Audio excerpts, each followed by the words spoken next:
Quadratic equations. Why is it so important we know how to solve quadratic equations?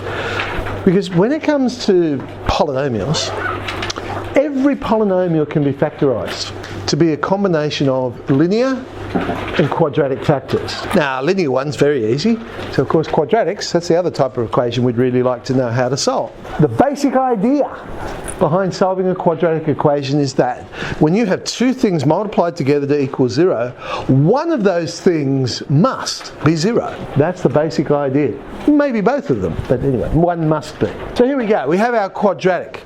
So we'd like to factorise it. What multiplies together to give 18, adds together to give 9. Well, that'd be 6 and 3. So either the x plus 6 is equal to 0, or the x plus 3 is equal to 0. As I say, linears, very easy to solve those equations. X is negative 6 or x equals negative 3. So that's the idea behind solving a quadratic. I just put this one up to point out a silly mistake some people make.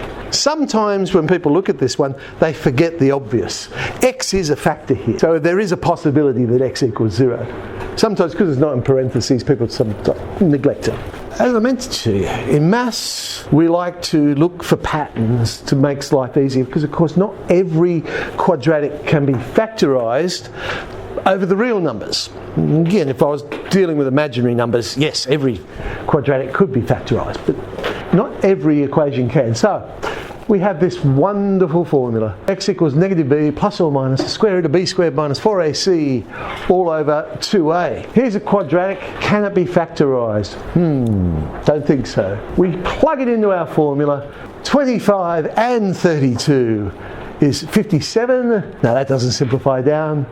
So we have our two possibilities. Now that is of course an exact answer. Square root of 57 is best we can do. We don't know what the square root of 57 is. If I want to get an approximation to get an idea of how big the number is, fine, we'll go to our calculator and there's our approximate answer to a couple of decimal places. Things like this, if I want to make x the subject, I can do it. Still using the quadratic formula. I make it look like a quadratic.